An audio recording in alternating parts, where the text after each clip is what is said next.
You're listening to the Archaeology Podcast Network.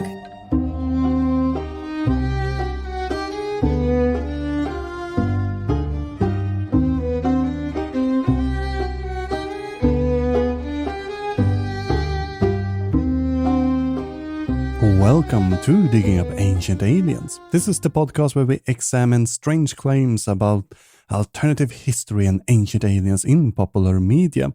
Do their claims hold water to an archaeologist, or are there better explanations out there? We are now on episode 67, and I am Frederick, your guide into the world of pseudo-archaeology. And I am still out traveling. It's summertime, so still running around. But today we will finish our story that was written by Lucian of Samosata. And if you don't remember the story we started dealing with in the last episode, you should go and listen to that. But a quick recap. This is one of the earliest known description within literature about or intended description of space travel. So last time we saw Lucian sailing around in outer space, participating in some space battles and all of that good stuff, meeting aliens, you name it. And then he got eaten by a whale. And after realizing that there were other creatures living inside the whale, Lucian and his men start to kill them off. So they have a whole whale to themselves.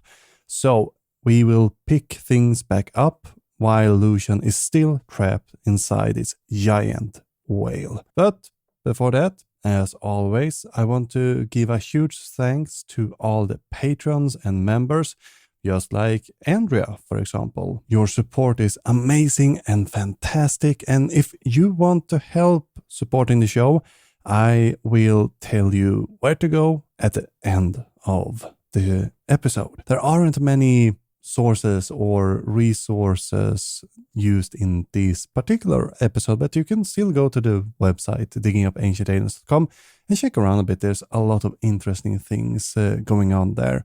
But with all these preparations out of the way, let's dig into the episode.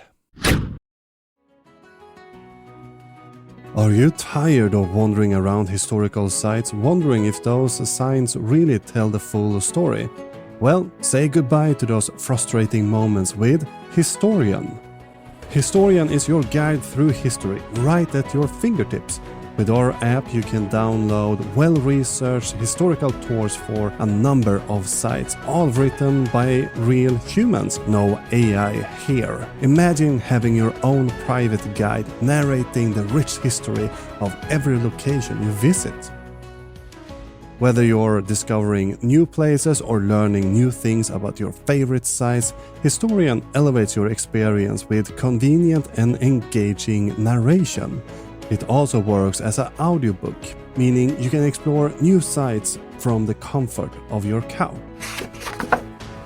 So don't settle for a lackluster experience. Download Historian today and start your journey through history. Historian, a guide through history at your fingertips. Available now on App Store and Google Play.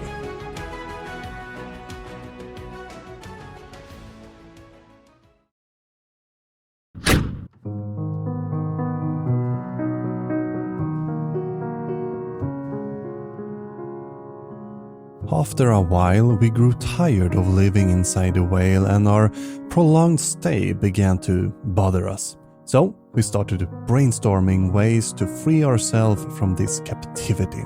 Our first idea was to dig a hole through its right side and escape that way. And we worked really hard on this. But after digging about a kilometer deep, we kinda realized that this was, well, utterly pointless, and we gave up.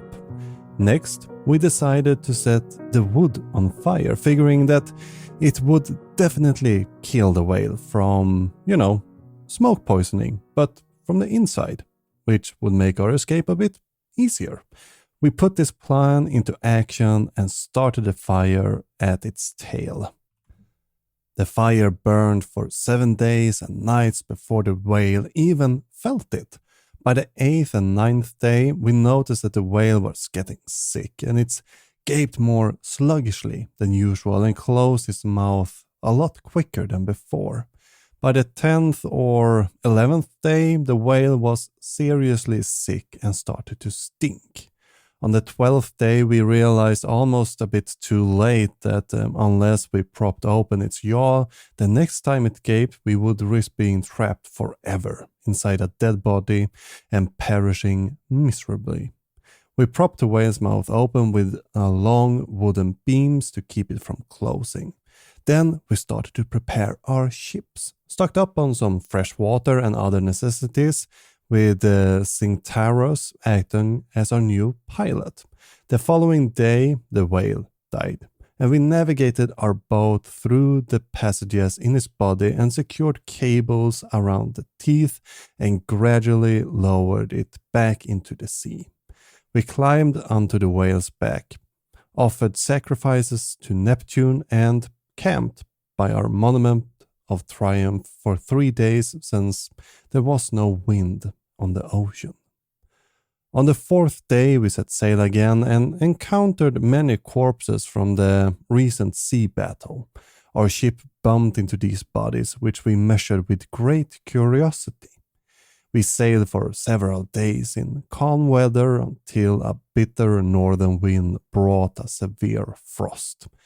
The sea froze solid, not just like on the surface, but to a depth of about 730 meters. We had to abandon our ship and walk on the ice. Unable to bear the cold, we followed Pythagoras' idea and used hatchets and other tools to carve out a large cave in the ice. And we sheltered in here for 40 days. We made fires and ate plentiful of fish we found while digging in the snow. When our supplies ran low, we returned to our frozen ship. We set up upright, raised the sail, and slid smoothly over the ice as if it was just crossing the waters. On the 5th day, the weather warmed and the ice melted and the sea returned to water. We sailed about 55 kilometers until we reached a small deserted island. We replenished our fresh water, which was running very low, and hunted 2 wild bulls with our weapons. These bulls had horns growing under their eyes, a feature Momos had suggested. Next, we sailed into the Sea of Milk and discovered a white island full of grape wines. This island turned out to be a large, well-preserved bit of cheese, around 4.6 kilometers in size. The grape wines produce not wine but milk. In the middle of the island, as indicated by an inscription, was a temple dedicated to Galatea, one of Nereus' daughters. During our stay, the island provided us with food, we drank the milk from the grapes, and the island was said to be ruled by Tyro, the daughter of Salamoneus, who received this as a reward for Neptune after her death. We rested on the island for 5 days. On the 6th day, we set sail again, aided by a gentle breeze with a sea calm and still. By the 8th day, we were no longer sailing in milk, but in clear, salty blue water. We spotted many men running on the sea. They looked just like us in every way, except for their feet, which were made out of cork. This peculiar feature gave them the name Phelopodes. We were amazed to see them stay afloat and move so confidently on the water. They approached us and greeted us in Greek, explaining they were headed to their homeland, Phello, and they ran alongside us just before turning off in their own direction, wishing us a safe and prosperous journey. Soon after, we saw many islands. To our left was Phello, the city they were traveling to, on a massive round piece of cork. Further to the right, we saw 5 other large mountainous islands with burning fires. Directed ahead of us was a flat, spacious island about 92 kilometers away.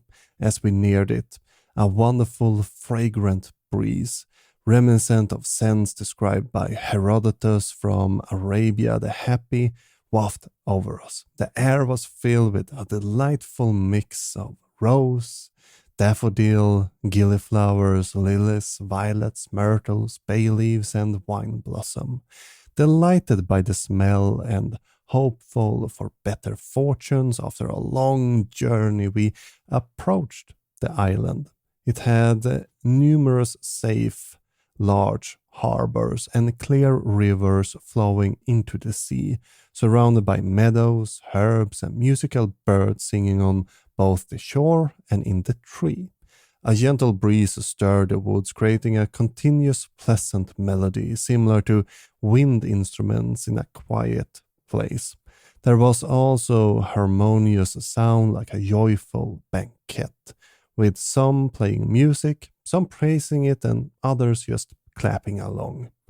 Enchanted by all this, we entered the harbor, moored our ship, and disembarked, leaving Sintarius and 2 companions to guard it. As we walked through a lovely meadow, we were met by the island's patrols, who captured us and bound us with garlands of roses, their strictest form of restraint. They led us to their governor, Rhadamanthus, explaining that we were on the islands of the blessed. We were taken to be judged and placed 4th in line among those already awaiting their judgment. The first trial of the day involved Ajax, the son of Telamon, and whether he should be allowed to join the society of heroes. The objections against him were his madness and his suicide. After much debate, Rhadamanthus ruled that Ajax should be placed under the care of Hippocrates, the physician from Kos, and treated with hellebore. If he recovered his sanity, he would be admitted to the society. The second case was a dispute over Helen between Theseus and Menelaus. Rhadamanthus ruled the case in favor of Menelaus, citing the many labors and dangers he faced for the sake of Helen. In contrast, Theseus had other wives, such as the Amazon and the daughters of Minos. And the third case was a matter of precedence between Alexander the Great and Hannibal of Carthage. Alexander was given preference and his throne was placed next to Cyrus the Elder of Persia. We were the 4th to appear. Rhadamanthus asked why we, as living men, had entered this sacred land. We recounted all our adventures in great detail. I didn't spare a moment when I retold this story. After considering our story for a long time and consulting with a few other judges, including Aristides the Just, Rhadamanthus finally spoke. He decreed that we would be held accountable for our curiosity and unnecessary travels after our death. For now, we were though allowed to stay and feast with the heroes for 7 months, which after we had to leave. Our rose garlands then fell off on their own and we were released and led into the city to feast with the blessed. The city was made entirely of gold and surrounded by a wall of emeralds with 7 gates carved from a single piece of cinnamon wood. The city street and all the grounds within the walls were paved with ivory. The temples of the gods were constructed from beryl, and their large altars were made from whole pieces of amethyst used for sacrifices. A river of the finest and sweetest ointment, 45 meters wide and deep enough to swim within, flowed around the city. They had large bathhouses made out of glass and heated with cinnamon. Their bathtubs were filled with warm dew instead of water, and their only garments were made from purple cobwebs. They had no physical bodies, but were mere shapes and forms. Despite being bodiless, they stood, they moved, they were intelligent, and they could speak. Their soul appeared to wander in a bodily form, unless touch One would think they had bodies looking like upright shadow, but not dark in their color. No one aged here. They remained the same age as when they arrived. There was neither night nor clear day, but a perpetual twilight, like the light just before a beautiful sunrise. They experienced only one season of spring, with Zephyrus as the only wind. The region was full of flowers and pleasing plants for shade. Vines bore fruit 12 times a year, once each month. Pomegranate and apple trees bore fruit 13 times a year, twice in the month called Minos. Instead of wheat, their fields produce ready-baked loaves of bread, similar to mushrooms popping out of the ground. Surrounding the city were 365 wells of water and an equal number of honey wells and 500 wells of sweet ointment. They also had 7 rivers of milk and 8 rivers of wine. They held their feast outside the city in a field called Elysium, a pleasant meadow surrounded by dense woods that provided shade. Guests sat on beds of flowers and were served by the winds, except for the wine, which didn't need refilling. It just appeared in the cup as you needed it. Around the banquet area, large trees of clear, pure glass grew, with their fruit being drinking cups and other vessels of any shape and size. Each guest would rather go and pick one of these cups, or maybe 2 in some cases, and it would instantly fill with wine for them to drink. Instead of garlands, nightingales and other musical birds gathered flowers with their beaks from nearby meadows. Flying over the guests, the birds scattered the flowers among them while chirping beautiful tunes. They are anointed with sweet ointment in this manner. Clouds draw the ointment from the fountains and rivers, and these clouds settle over the heads of those at the banquet, and the slightest breeze causes a gentle rain to fall upon them, resembling dew. After supper, they enjoy music and singing. The most popular songs were verses from Homer, who is present and feast among them, just sitting above Ulysses. The choir consists of boys and virgins, directed and assisted by Eunomus the Lucretian, Arion the Lesbian, Anacreon, and Stechikoros, who have been there since his, reconciliation with Helen. Once they finish, a second choir of swans, swallows, and nightingales takes over. The forest resonates like wind instruments stirred by the breeze when they conclude. 2 wells near the banquet area add to their joy, one for laughter and one for pleasure. Everyone drinks from these at the beginning of the feast, which ensures the time is spent in a merriment and laughter. I will tell you about the notable figures I saw there. All the demigods and all who fought against Troy were presented, except Ajax, the Lucretian, who they said was tormented in the region of the unrighteous. Fellow archaeology lovers, science nerd and history enthusiast, have you ever dreamt of showcasing your passion for our history and science? Dig no further. Welcome to the official merchandise store for your favorite podcast, Digging Up Ancient Aliens.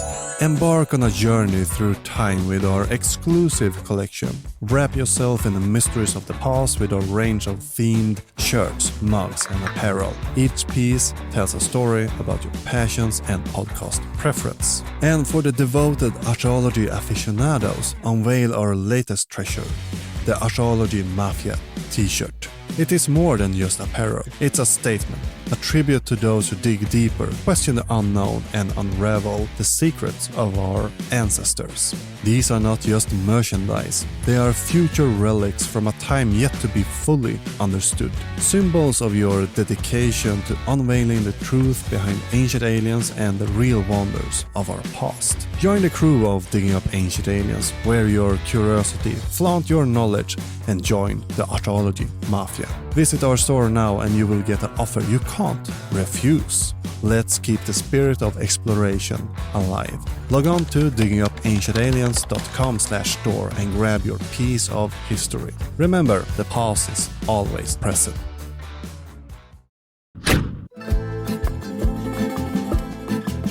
Among the barbarians were Cyrus the Elder and the Younger, of course, Anacrasis the Scythian, Samoloxis the Thracian, and Numa the Italian.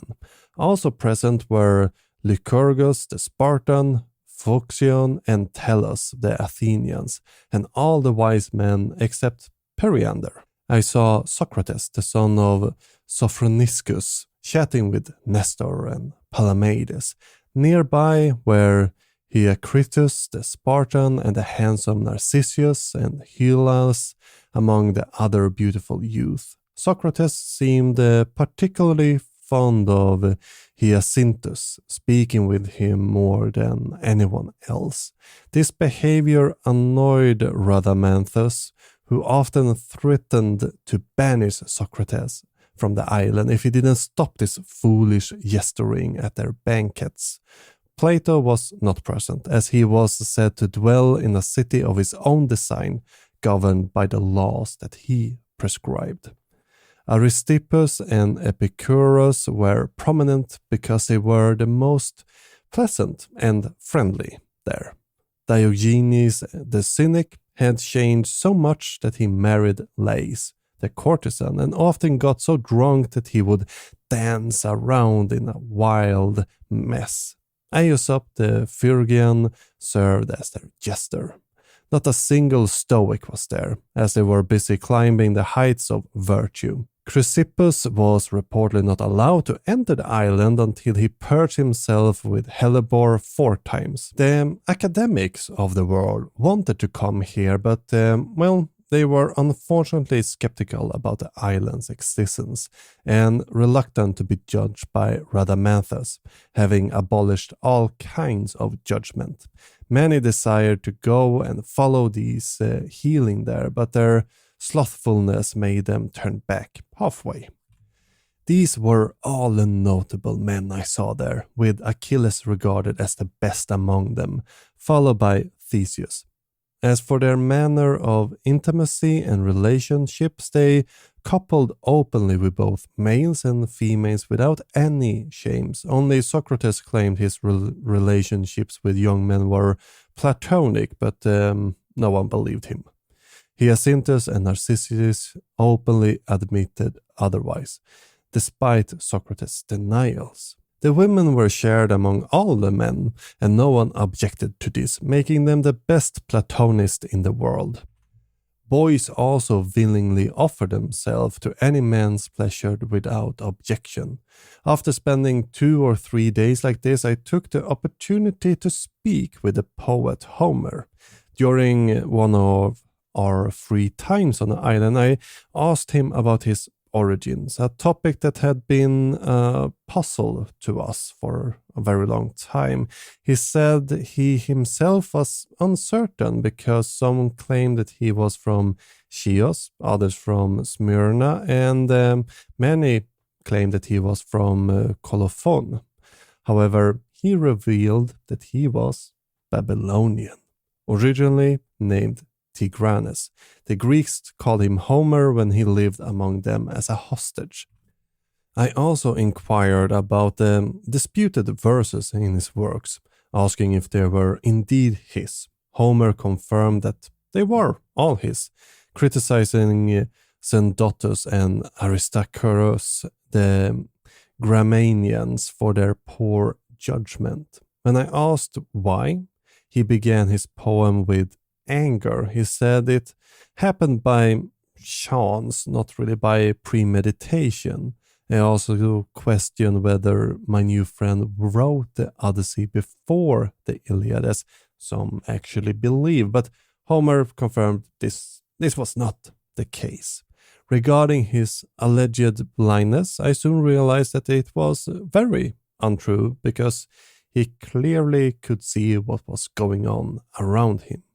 I often visited Homer with many questions, which he answered quite freely. He especially enjoyed discussing the trial he won in court, where Herodotus had sued him for mockery in his poem. Homer was acquitted, with Ulysses serving as his advocate. Around this time, Pythagoras the Samoan joined us. He had undergone 7 different lives and transformation, completing the cycles of his soul. The right half of his body were made entirely of gold. Everyone agreed that he deserved a place among them, but debated whether to call him Pythagoras or Euphorborus. Empodices also arrived, his body scorched as if it was broiled of embers, but despite his pleas, he was not admitted. As time passed, the days for the games of athletic prowess called Thantousia approached. Achilles organized the games for the 5th time and Theseus for the 7th. A detailed explanation would take far too long for us to cover here, so I will just highlight the main events. A Hercules descendant, Charos, defeated Ulysses in wrestling and won the Garland. The boxing match ended in a tie between Ares the Egyptian, who was buried at Corinth, and Epius. I don't think there was any prize for the Pancratium part of the games, and I can't really recall who won the running event. You know, MMA and jogging has really not been my cup of wine, so to say. Despite Homer's undisputed skill, the prize went to Hesiod for poetry. All prizes were garlands made out of peacock feathers. Once the games ended, we received news that the damned soul from the realm of the wicked has broken free, escaped their jailers, and were coming to attack the island, led by Phalaris the Agrigente, Busiris the Egyptian, Diomedes the Thracian, Sciron, Pitheocrampus, and others. Hearing this, Rhadamanthus arranged the heroes in a battle formation on the shore, led by Theseus, Achilles, and Ajax Telamonius, who now had regained his senses. They engaged in the battle, and the heroes emerged victorious, with Achilles displaying exceptional valor. And positioned on the right wing, Socrates showed himself to be a much braver soldier than he had been in his lifetime, notable in the Battle of Delium. When the enemy charged, he neither fled nor changed expression.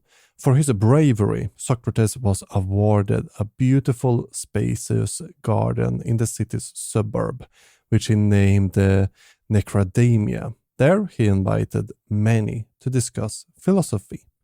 We captured the defeated prisoners, bound them, and sent them back to face even harsher punishment. Homer documented this battle and gave me the manuscript as a keepsake to show my friends, though unfortunately I later lost it, along with many of my other things. However, I remember the first verse at least. It went something like this: "Tell me now, Muse, how the dead heroes fought." After their victory, it was customary for them to feast on boiled beans in celebration. Only Pythagoras abstained, sitting apart amidst the meal because he can't stand beans. He hates them more than anything. 6 months has passed, and we were half through the 7th when a new situation arose. Synreus, the son of Scytharos, a tall and handsome young man, had fallen deeply in love with Helena, and she felt the same about him. They exchanged looks and rings during feast, and after left alone together, wandering through the woods. As their affection grew, Cinyras planned to elope with Helena to one of the nearby islands, Fellow or maybe Teresa. He conspired with 3 of the boldest members of my crew, but kept his father in the dark, knowing he would punish him for this. One night when I had fallen asleep at the feast, they seized their chance. They slipped away with Helena onto the ship as quickly as they possibly could. Menelaus awoke around midnight, discovered Helena was missing, and raised the alarm. He and his brothers went to Rhadamanthus' court. At dawn, scouts reported seeing a ship far out to sea. Rhadamanthus dispatched a vessel made from a single piece of asphodelos wood, crewed with 50 heroes to pursue them. And the heroes were so swift that they caught up by noon as the fugitives entered the milky ocean near Teresa, nearly escaping. We captured their ship, towed it back with a chain of roses, and brought it ashore. Rhadamanthus interrogated Cinyras and his companion, and they confessed there were no other conspirators. They were sentenced to be tied by their private parts and sent to the place of the wicked for torment, after being scourged with rods of mallow. Helena was ashamed and tearful, and refused to show her face. We were also ordered to leave the country as our time was up by this time. We were to depart the following day, and I deeply grieved, wept, and bitter thought of leaving such a wonderful place and becoming a lonesome wanderer again. They comforted me by saying I would return someday and show me a chair and bed, prepare for me among the elite. I went to Rhadamanthus asking him to reveal my future and guide me, and he predicted that I would eventually return home after many travels and dangers, though he couldn't specify when. He pointed to the 5 nearby islands and a 6th further away, explaining that the nearest one were the islands of the ungodly, always burning with light fire. The 6th island was the island of dreams. Beyond that were the island of Calypso, which was out of sight. He told me after passing these I would reach a great continent opposite my homeland, face many hardships and encounter various nations and meet men of inhuman condition before finally reaching the other continent. Rhadamanthus handed me a mallow root, instructing me to pray to it in my greatest perils. He also advised me to never stir the fire with a knife, eat lupins, or approach a boy over 18.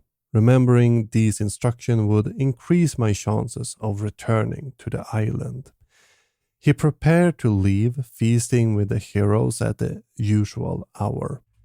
The following day I visited Homer, asking him to compose an epigram for me, which he did. I erected a beryl stone pillar near the harbor and inscribed the epigram on it. It read, "Lucian, the gods beloved, did once attain to see all this and then go home again." After one more day, we set sail, accompanied by the heroes. Ulysses discreetly handed me a letter for Calypso on the island of Ogygia, ensuring Penelope didn't see. Rhadamanthus sent Nauplius, the ferryman, with us to ensure our safety if we landed on those islands, as we were on a different mission. No sooner had we passed beyond the sweet-smelling sea that we were hit with a horrid stench. It was like burning pitch and brimstone, and an unbearable scent as if people were being roasted on hot coals. The air became dark and murky, dripping with a pitchy dew. We also heard the crack of whips and screams of the tormented. Although we didn't visit all the islands, we did land on one of those with this dreadful appearance. It was surrounded by steep, jagged rocks with no wood or no water, and we scrambled up on the cliffs and followed a path of overgrown with briars and thorns through a ghastly landscape.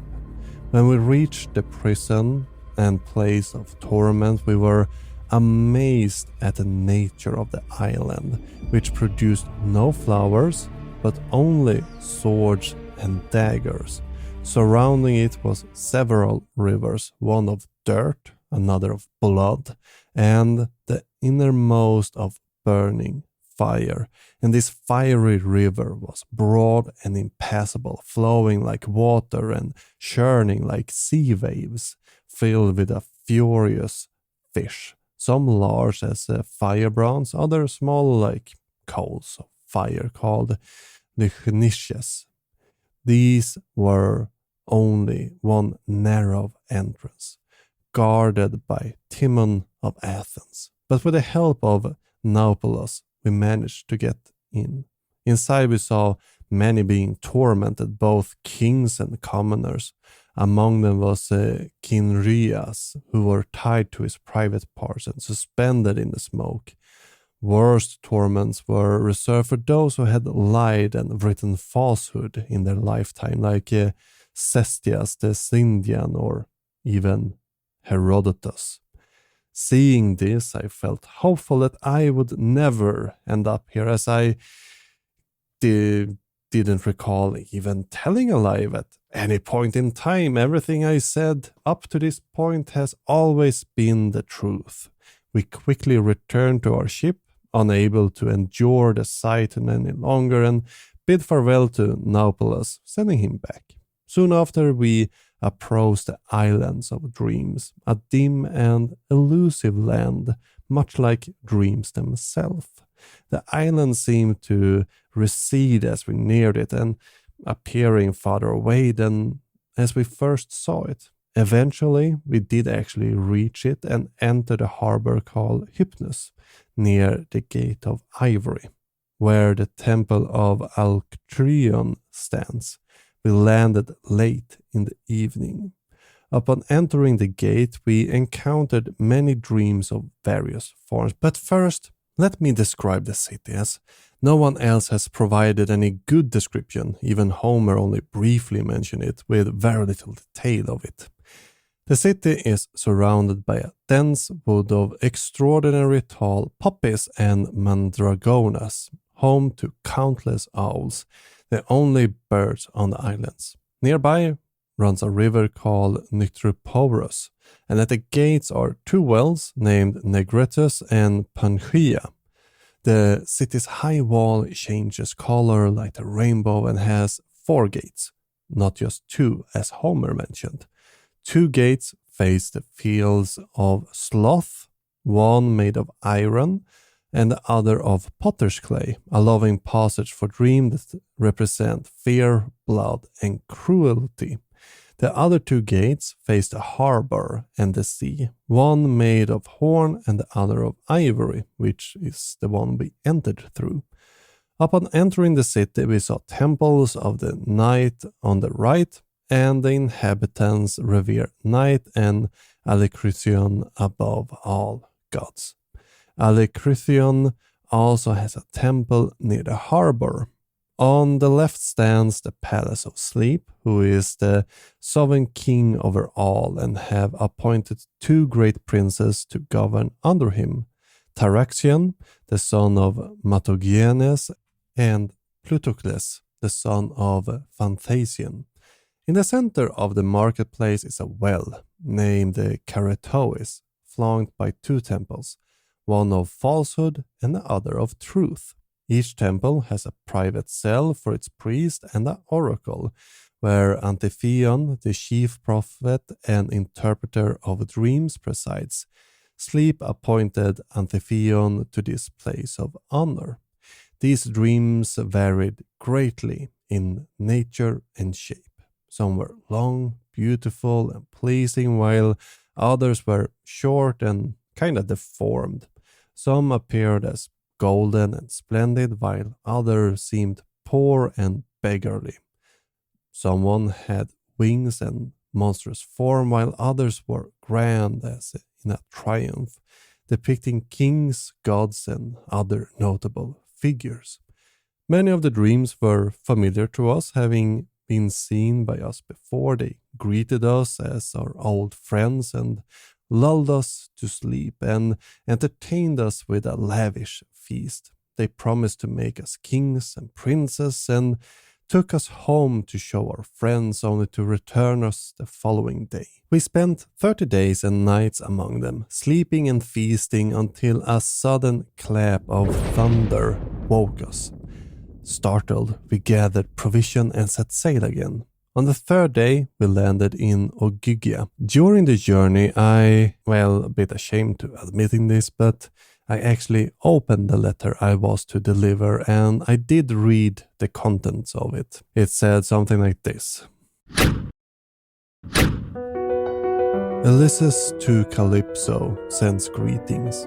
I want to inform you that after I departed from you on the vessel I hastily made, I suffered a shipwreck and barely survived with the help of Leocretia, reaching the land of the Phaeacians. They sent me home where I found many suitors wooing my wife and squandering my wealth.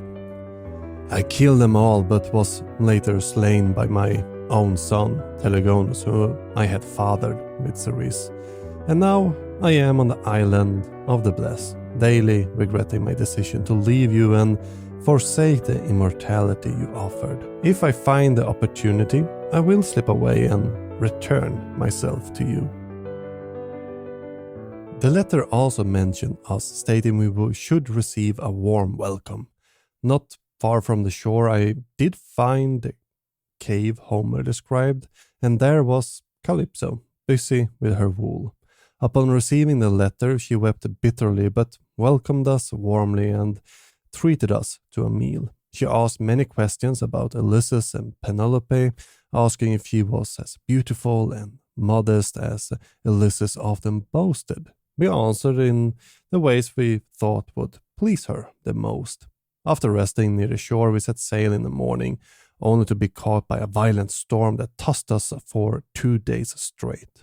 On the third day, we encountered the Colothymporintans. These wild men, who preyed on travelers, used large gourds, about 3 meters long, as their ships. They hollowed out the gourds and used the rinds as boats, with masts out of the reeds and sails out of gourd leaves. They attacked us with 2 ships, wounding many of us by throwing gourd seeds instead of stones. The battle was evenly matched until noon, when we saw the Carinautans approaching. The Colothynopanians turned to fight their enemies, giving us the chance to hoist our sails and escape. The Carinautans, with 5 well-furnished ships made from split and cleared nutshell, each about 27 meters long, likely won the day due to their, superior number and very robust vessels. When we were out of sight of the battle, we tended our wounded men and decided to stay armed at all times, fearing another sudden attack. And this caution was justified because before sunset, we were approached by about 20 more pirates who were riding on massive dolphins that carried them securely. And these dolphins neighed like horses when ridden. And as they neared, the pirates split into 2 groups and began hurling dried cuttlefish and sea crab eyes at us. And we fought back, injuring several of them, which caused them to retreat to the island, most of them wounded. Around midnight in calm sea, we unexpectedly encounter a massive halcyon nest, about 12 kilometers in circumference, where the halcyon herself were nesting. She was nearly the size of the nest, and when she spread her wings, the gust almost capsized our ships, accompanied by her mournful cries as she flew. At dawn, we climbed onto the nest and discovered it was constructed like a large barge, woven together with trees. Inside were 500 eggs, each more prominent than a chaos tern and close to hatching, with visible chirping chicks inside. Using an axe, we cut open one egg and found a featherless chick that was already larger than 20 vultures. About 37 kilometers away from the nest, we encountered alarming omens. The carved goose ornament on our ship's stern suddenly sprouted feather and began to cry. Skinthauros, our bald pilot, instantly grew a full head of hair. But most bizarrely, our ship's mast began sprouting branches and bearing unripe figs and grapes.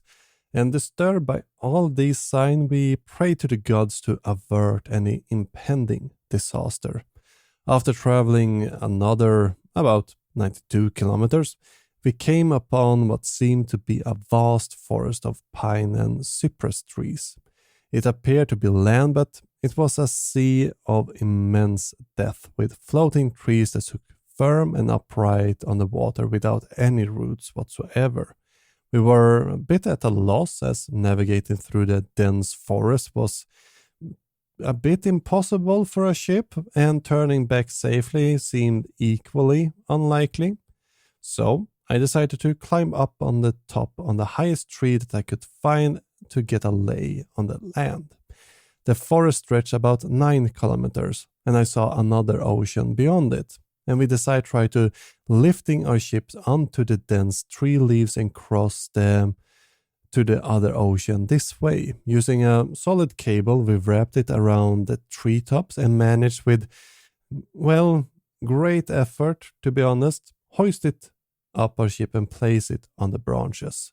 We then spread our sails, and with the help of a very kind wind, we moved forward, drafting the boat along the treetops. This reminded me of a verse by the poet Antimachus about sailing over the tops of trees. Once we crossed the forest and reached the sea again, we lowered our ships as we had raised it. We sailed on clear waters until we came to a massive gulf or trench in the sea, resembling the great cleats seen on lands after earthquakes. We struck sail, and our ship halted abruptly at the edge of the trench, which seemed to be about 185 kilometers deep. A very terrifying sight, I must admit. The water appeared to divide in two parts. Looking to our right, we saw a water bridge connecting the two sides, and we rowed towards it with considerable effort and crossed over, much to our relief. A calm sea greeted us on the other side, and we found an island inhabited by wild men called Bacuphalians, who had horns on their head like a minotaur. We went ashore searching for fresh water and provision, as our own had by this point been depleted. We found water, but nothing else really. We heard loud bellowing and roaring nearby, which we thought might be a herd of cattle. But as we approached, we, encountered the Bacuphalians, and they chased us back, capturing 3 of our crew while the rest fled to the sea. Determined not to leave our friends unavenged, we armed ourselves and attacked the Bacuphalians as they were dividing the bodies of our slain comrades. We put them to fight, killed 50 and captured 2 alive. However, we found no food. The crew wanted to kill the prisoners, but I suggest to keep them as hostages until the Bacuphalians sent maybe an ambassador to, ransom them. Always good to get some additional cash. And this indeed happened. By their nodding heads and mournful lowing, I understood their request, and we agreed on a ransom of various cheeses, dried fish, onions, and 4 3-legged deers, 2 legs behind and 1 in the front. And we released the captives on these terms and left the next day. Soon after, we saw signs of approaching lands, fish in the sea, birds flying overhead, and other familiar sights. We then encountered a, novel form of navigation, men traveling on the sea using their bodies as both ship and sail. They lay on their backs in the water using their large, erect, let's call it a privy member as mast, which they attached a sail on. Holding the ropes in their hands, they let the wind carry them wherever they wished. and these followed others. After these followed others riding on cork chariots pulled by two yoked dolphins which they drove like coachmen. These travelers did not suffer us any harm, nor did they avoid us. Instead, they peacefully accompanied us, waving and marveling at the size of our ship and examining it from all sides. In the evening, we arrived at a small island inhabited only by women who spoke Greek, of course. They greeted us warmly, shook our hands, and wore long mantles down to their feet, looking young and beautiful. The island was called Cavalusa, and the city was named Hydramardia. The women welcomed us, each taking one of us as their special guest, if you know what I mean. However, I felt a bit uneasy and noticed the bones and skulls of many men laying together in a corner in the hut. So I decided not to alarm my crew or arm ourselves immediately. Instead, I took the mallow and prayed earnestly for protection. Soon after, when one of the women came to attend me, I noticed that she had the hoofs of an ass instead of human legs. So I drew my sword and captured her and questioned her. Reluctantly, she confessed they were sea women called Onocycleans who fed on travelers. She explained that they would get their victims drunk and sleep with them and then kill them in their sleep. Upon hearing this, I left her bound and went to the house roof, calling my crew to me. I told them everything I learned and showed them the bones. I brought them to the woman I had tied up, and she suddenly turned into water and just disappeared. However, it turned to blood when I thrust my sword into the water. So we hurried back to our ship and set sail. We saw the mainland at dawn, which we believed to be the country opposite of our continent. We worshipped and we prayed and then debated our next steps. Some suggested landing and returning to our ships, while others wanted to leave and explore the island to see how the inhabitants would react. During this discussion, a violent storm drove our boat against the shore and smashed it to pieces. We swam to land with great difficulty, each grabbing whatever we could. I can recount these events from our time at sea, our journey to the islands, our adventures in the air, our time inside a whale, and our experience with the heroes, the dreams, the Bacchanalians, the Onocycleans. What happened on land after this will be told in the following books. So Lucian starts the book with a lie and ends it with a lie. Well, most of it was kind of made up on top of that. Lucian never wrote any other, follow-ups on these books, or at least none that were, survived to our days, if he did.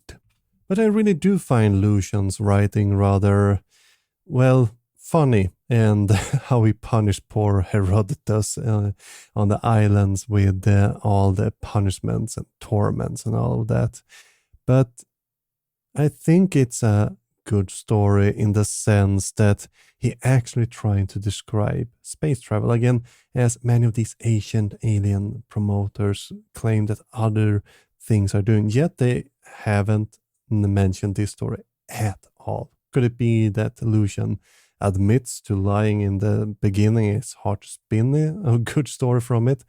And it's interesting to see that Lucian using what many sci-fi writers have done ever since. The technology these futuristic world they encounter actually have correspond to what already exists in ancient Rome. In this case, for example, there's bows, there's swords, but there's not much more than that technology-wise. There's magic, wine now suddenly appearing in a glass. That would be a nice thing, by the way. A glass that automatically refill with whatever beverage you would like. I wouldn't mind having one of those laying around, or a tree growing, cutlery and glasses and porcelain and all that. Well, I think we will put an end on our episode for today. We have now finished Lucian of Samosata's book, A True Story. You can decide to believe it or not. That's up to you in this case. I kind of enjoy this time with you. And next time, we will spend some time with Michelle Franklin and Mark, who is better known as RQ Soup, who you probably are familiar with. If you aren't, you will be in for a delightful treat. I will be traveling most of August, so I hope the episodes will drop as usual and not late as this time. But if you want to help a little bit so the episode can be produced good and in a timely fashion, feel free to become a Patreon supporter over at patreon.com/diggingupancientaliens, or sign up through our member service at the website.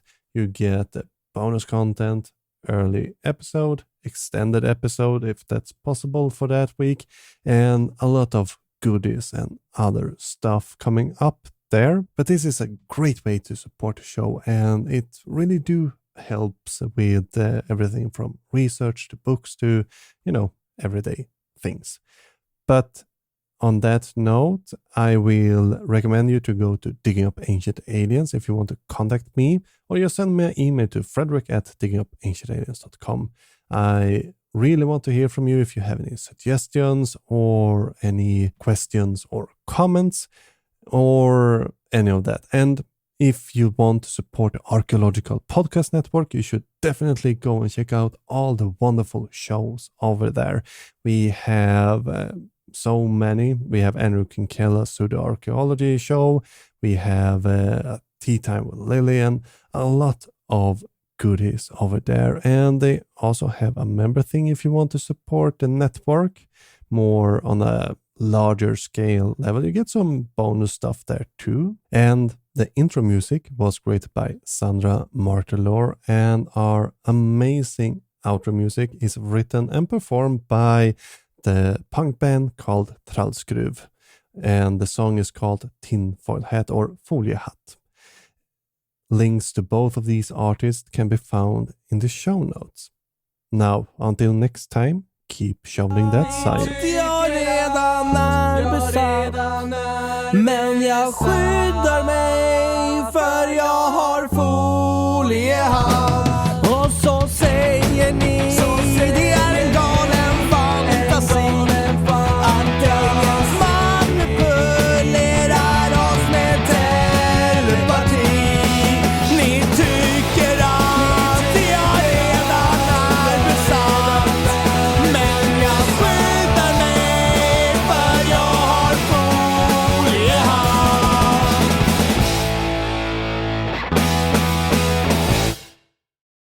Thank you for tuning in and listening to this episode. Remember that we have a subscription going on. You can become a patron or other subscriber for as little as $2.50 per episode. Go to diggingupancientaliens.com/support. That is, go to diggingupancientaliens.com/support to read more information and sign up right there.